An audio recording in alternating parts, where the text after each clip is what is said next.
اللہ الرحمن الرحیم۔ سورۃ الفجر کی خصوصیات کریں گے ہم سورتوں کی خصوصیات کر رہے ہیں۔ اس سورت کی ابتدا میں اللہ تعالیٰ نے 4 قسمیں کھائی ہیں کہ اللہ کا عذاب جو ہے وہ واقعہ ہو کرے گا۔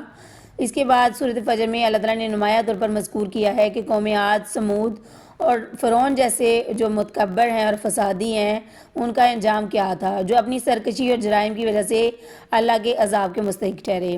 اللہ کی سنت اور دستور یہ ہے کہ وہ دنیا کی زندگی میں انسان کو جو ہے وہ شر، فکر و گناہ اور صحت و بیمار جیسی آزمائشوں میں مبتلا کرتا رہتا ہے، اور اس کی طبیعت ایسی ہے کہ وہ اپنے رب کے فضل اور احسان کا شکر ادا نہیں کرتا، اللہ کا دیا ہوا مال اللہ کی راہ میں خرچ نہیں کرتا، اور وہ مال کا بڑا ہی حریص ہے، اس کا پیٹ بھرتا نہیں، یہاں تک کہ اگر انسان کے پاس سونے کا ایک پہاڑ ہو تو اس کا دل چاہے گا اور اس کا جو ہے لالچ اس کو اس بات پر ابھارے گا کہ اس کے پاس 2 پہاڑ ہوتے۔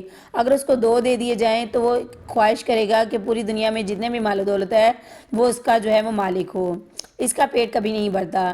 قیامت کے دن جو زلزلے اور ہولناکیاں حالات پیش آئیں گے ان کا ذکر کرتے ہوئے بتایا گیا کہ انسان 2 قسموں میں جو ہے تقسیم ہو جائیں گے۔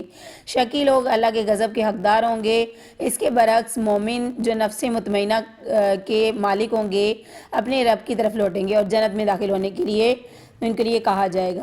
یہاں 3 نفسوں کا بھی ذکر کیا گیا، نفس امارہ، نفس مطمئنہ اور نفس لوامہ۔ نفس امارہ وہ نفس ہے جو کافروں اور جو ہے منافقین کا ہے، جو ان پر مسلط ہو جاتا ہے اور ان سے پھر وہی کام ہوتے ہیں جو شیطان ان کو کرنے کے لیے کہتا ہے۔ ان کے دل میں جو ہے وہ اس چیز کا اثر نہیں ہوتا کہ ہم یہ گناہ کر رہے ہیں۔ اس کے علاوہ نفس لوامہ ہے جو ہر مسلمان کے اندر ہوتا ہے کہ اگر وہ گناہ کر بھی لیتا ہے تو اس کے دل میں یہ گناہ کھٹکتا رہتا ہے اور کبھی نہ کبھی توبہ ضرور کرتا ہے کیونکہ وہ اللہ پر ایمان رکھتا ہے۔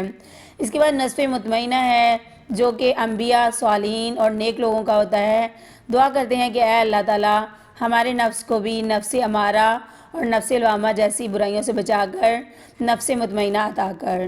اس کے علاوہ اس میں یہ ذکر کیا گیا کہ جو شخص اس دنیا سے رخصت ہو جاتا ہے وہ اسی وقت اپنے انجام کو جو ہے وہ دیکھ لیتا ہے، اس کو بتا دیا جاتا ہے کہ اس کا انجام کیا ہے۔ اگر جو ہے کافر اور جو لوگ اللہ پر ایمان نہیں رکھتے وہ موت پر تو ہر ایک کا یقین ہے، اگر وہ اس کے انجام کو دیکھ لیں تو وہ اسی وقت ایمان لے ہیں۔ دعا کرتے ہیں کہ اللہ تعالیٰ ہم کو جس حال میں بھی رکھیں اپنی مرضی پر چلنے اور اپنے احکام بجا لانے کی توفیق عطا فرمائیں۔ اللہ تعالیٰ اگر ہمیں دنیا کی دولت دیں تو ہمیں اپنی راہ میں خرچ کرنے کی توفیق بھی دیں۔